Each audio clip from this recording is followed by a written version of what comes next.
Welcome to our special edition of EWTN Pro-Life Weekly. I'm Catherine Seltner in our EWTN Washington, D.C. studio. While this program's weekly launch is not until March, we want to hit the ground running in 2017 during this pro-life focused week and share with you what you can expect on EWTN Pro-Life Weekly. Here we will delve into the most recent updates in pro-life news and legislation and untangle the lies and myths pushed forward by the abortion and assisted suicide industry. We will do all of this from the Catholic perspective, recognizing the dignity of life from conception until natural death. This year, 2017, will be an important one for pro-lifers.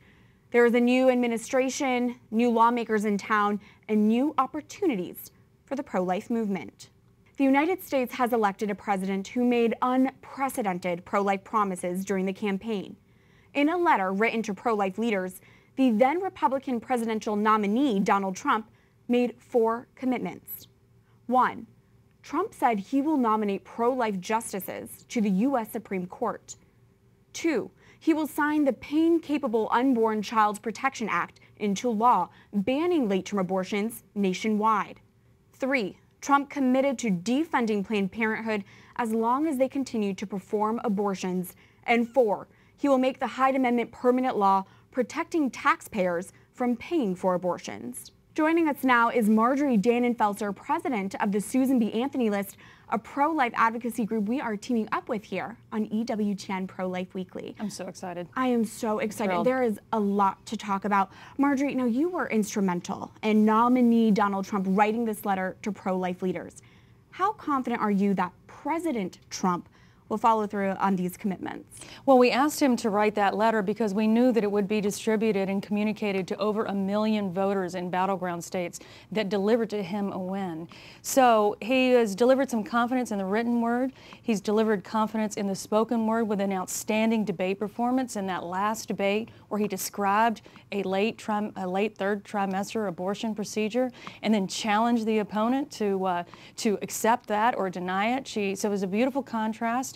And now he is surrounding himself and his administration with many, many pro-life appointments, which are fabulous. Each one of them are great. Right, I was going to talk about that. How has he positioned himself so far? What kind of signals have we been seeing early on? Well, this is where the action sort of follows the words, and when you have to get to the work of really leading the nation, you need the people beside you that understand your agenda and know how to put it into policy, put it into reality.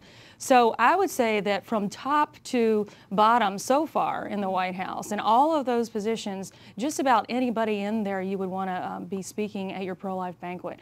And I'm not exaggerating. We're talking about people like Kellyanne Conway, David Bossie, Mark Short. A lot of these are not household names, but they're people that the pro-life movement has worked with for years and years and years. Katie Talento. All these people, again, who I believe you will get to know in this show, and it'll be exciting to see what happens. Yes. Now, defunding Planned Parenthood is really the focus of pro-life groups right now. Why is that the priority? Well, it's because we've set up a situation where we can get a vote right away at the very beginning of the administration through a reconciliation bill. And basically the bottom line is it only takes 50 votes, not the 60 that a lot of legislation requires. So since we've done this already one time around, and because the president is ready to repeal and replace Obamacare, those measures are both joined in a bill that the House and Senate can vote on very quickly, and then we will see something very different. Before we saw Obama reject that bill, this time we will witness the President of the United States defunding Planned Parenthood for the first time in over 4 decades of federal funding. So we really are in a realistic spot right now. That's right. Now, the Susan B. Anthony List knocked on over $1 million during this past campaign. What impact did you see that having, and what impact can the grassroots movement have? Well, it had a direct effect of electing a very strong pro-life president, and that is what we needed after all this time to enact pro-life legislation. So it had a very direct impact, and what does that mean? It means that everyone who got involved in this election really will be a part of saving the lives of unborn boys and girls who God intended for the world. Marjorie Dannenfelser, president of the Susan B. Anthony List, thank you for all that you do. Oh, thank you. Thank you.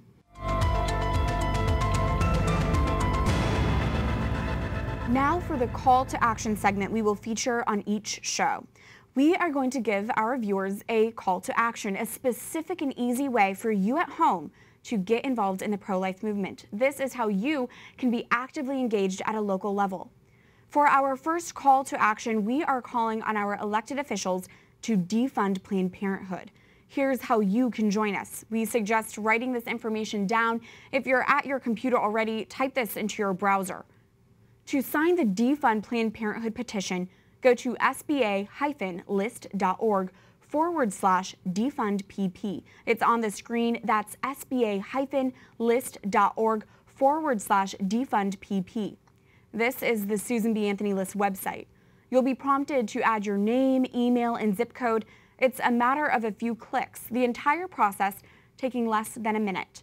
We encourage you to share this website with your friends, email it to them, share it on social media, get the word out. Let's get as many names on this petition as possible to send a message: we want Planned Parenthood defunded. Since his election victory, President Trump has been busy making appointments to his cabinet and administration. Some of those names shed hope for his pro-life agenda. Trump has appointed Georgia Representative Tom Price to be Secretary of the Department of Health and Human Services, and Alabama Senator Jeff Sessions has been appointed to be Attorney General. Both have 100% ratings from the National Right to Life scorecard and a 0% rating from the Planned Parenthood Action Fund. Another pro-life name that came into the spotlight this past election year was Carly Fiorina. While the former Hewlett-Packard CEO didn't come out on top of the presidential primaries, Fiorina was a bold messenger for the pro-life cause, even headlining last year's March for Life.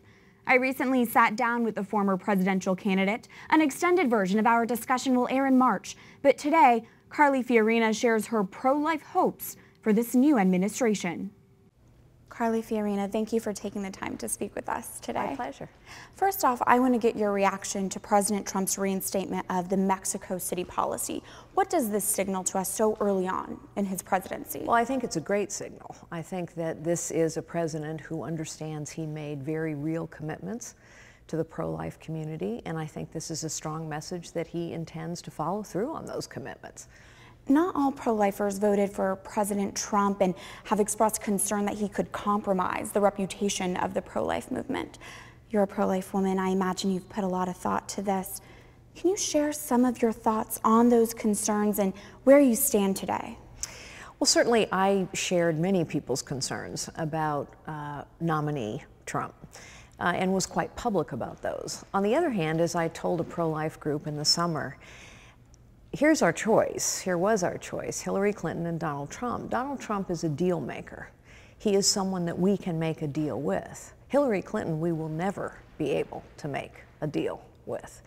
And so I think the pro-life community was very smart in presenting Trump as a nominee with strong support and saying, we expect you to do some things for us. We expect you to follow through on appointing pro-life Supreme Court justices. We expect you to follow through on defunding Planned Parenthood.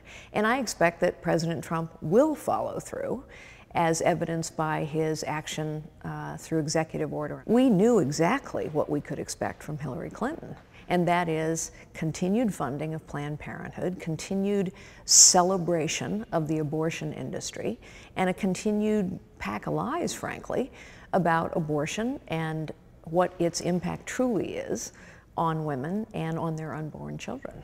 How should we hold President Trump accountable to these pro-life promises throughout his administration? Make sure he follows through on them. Make sure that Planned Parenthood actually is defunded in this very first budget that will be presented. Make sure that the Pain Capable Unborn Child Protection Act is actually passed. Make sure that his Supreme Court Justice nominee or nominees are strongly pro-life and will sit that way and rule that way from this bench. When you exited the presidential race, you wrote in a statement that a feminist is a woman who lives the life she chooses and uses all her God-given gifts. Do you see this idea of feminism reflected in the feminist movement today? No, of course not. And let's just look at the march on Washington that just occurred. So, I don't know, 500,000 people, hundreds of thousands of people all over cities, and Many of them were protesting for Planned Parenthood, and the organizers of those marches were very explicit in saying that they did not welcome pro-life women. So apparently the feminist movement does not believe in a woman's right to choose what she believes. Feminism has been taken over by the progressive left, and it's specifically been taken over by pro-abortion women. That's a shame. Whereas femininity and being pro-life, being pro-woman and being pro-life should go. Well, of course, because abortion is difficult and painful for women, unhealthy for women in many circumstances, not to mention for the unborn child. But I think, you know, my candidacy for the presidency was called an offense to women by the pro-abortion group Emily's List. It was called an offense to women because the term feminism, as hijacked by the progressive left, means you have to believe everything they believe, from increase in minimum wage to abortion anytime, anywhere, for any reason, at any point in a woman's pregnancy. Carly Fiorina, thank you so much. You're welcome. Thanks for having me. About half of Planned Parenthood's yearly revenue comes from government grants and reimbursement, stripping the abortion giant of $500 million, that's billion with a B, is the main focus for pro-life groups right now. For more on what defunding Planned Parenthood would mean for women's health, we turn to tonight's panel. We're joined by Dr. Marguerite Duane, a family physician, fertility educator, medical director of a crisis pregnancy center, and an adjunct associate professor at Georgetown University.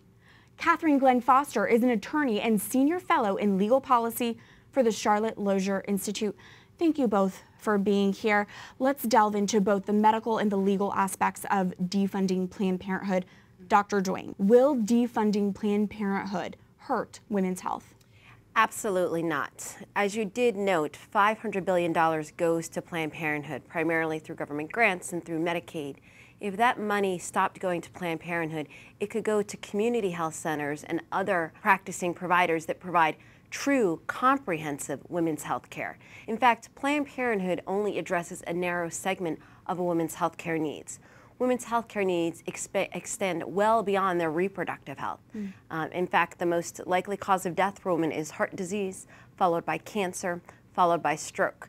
These are issues that Planned Parenthood does not address. As a physician who worked at a community health center and was a former medical director of 2 community health centers here in the DC metropolitan area, I can tell you from firsthand experience that community health centers can provide far more comprehensive, holistic, life-affirming care to patients from all walks of life. Now, community health centers outnumber Planned Parenthood 20-1. Significant. So would they be prepared for this influx of women who would be going to them if Planned Parenthood is defunded? You're right. In fact, there's a little over 13,000 community health centers and rural health clinics as compared to just 600 Planned Parenthood community health centers, 600 Planned Parenthood clinics.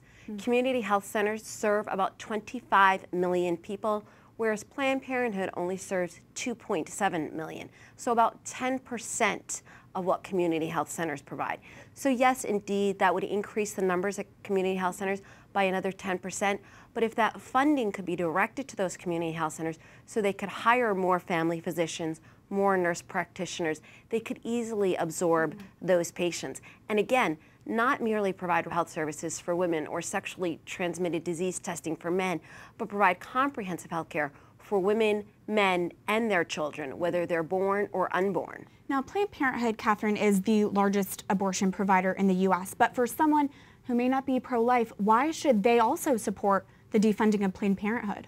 Yes, you're right. Well, as we've discussed, Planned Parenthood is getting more than $500 million taxpayer dollars every year and is operating at a profit of up to $150 million. And we can all agree that American taxpayer dollars should be used responsibly and for the common good. Now, you recently released a report entitled Profit No Matter What. What were you looking at that looked into, possible fraudulent abuse of money in Planned Parenthood? What were you looking at and what did you find? Yes, exactly. I have looked at dozens of state audits of Planned Parenthood and dozens of federal audits of state family planning programs and Planned Parenthood. And these audits alone have already uncovered more than $130 million in waste, abuse, and potential fraud. And this is simply unacceptable for our taxpayer dollars to be used for really just enriching the profits of our nation's largest abortionist. So we've talked about how Planned Parenthood clinics don't provide that same holistic health care as community health centers. There's potentially millions of dollars of abuse and fraud, yet women are still going to them. Why is that happening? You're right. Again, with 20-to-1 community health clinics versus Planned Parenthoods, you start to wonder what's going on. And you look again at Planned Parenthood's very deep pockets. They have the money to hire the marketing firms and to hire the PR gurus who can go out and brand them in a very woman-centric and friendly and open way, even though we know that women's experiences have not been positive there as a whole. Catherine's absolutely right. I mean, Planned Parenthood's focus is how can we build our brand? How can we bring more people? So that's where they're spending their money, on the marketing. At community health centers, we're spending our money on caring for patients. So again, when I was medical director of 2 community health centers here in Washington, D.C., where we served an almost exclusively poor, low literacy population in great need, rather than spending money on marketing, we spent that money on developing programs. For instance, one called Celebrate Life, or Celebremos la Vida, which was a women's health care program. It was designed to bring women in, address their health needs, ensure they had their pap smear for cervical screening. We actually did mammograms on site, unlike Planned Parenthood, which says they do mammograms, we did the mammograms, and we spent the money, invested it in a staff person that could help navigate and support these women to get those healthcare needs met. Actually caring for the woman and being pro-woman. Dr. Marguerite Deween, Catherine Glenn Foster, thank you both for being here. Thank you. Thank you. When we come back, we'll introduce you to a woman who survived an abortion and is opening up about it in a new way. Stay tuned as our EWTN Pro-Life Weekly special continues after this break.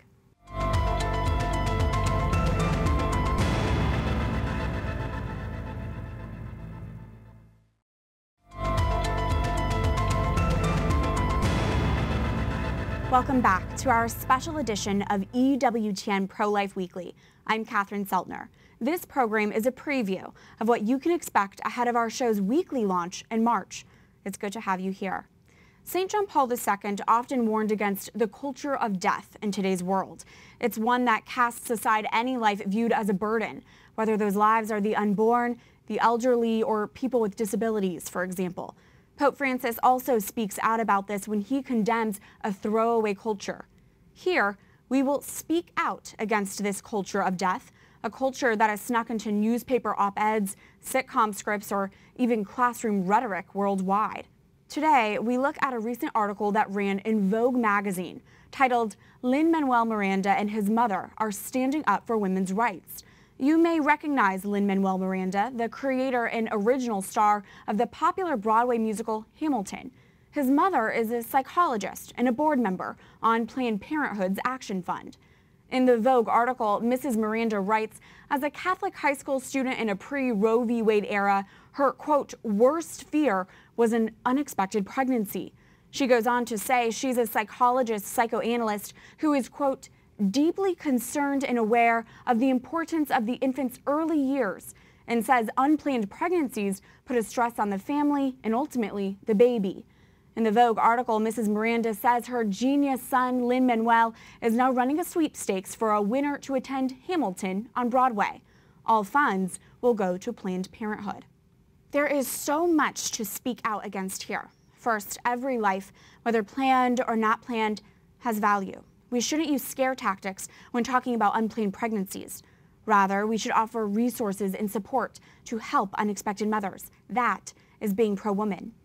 And if Mrs. Miranda is so concerned about an infant's early years, what about the earliest stages of life? Those precious weeks and months after conception, when that child is most vulnerable to stress.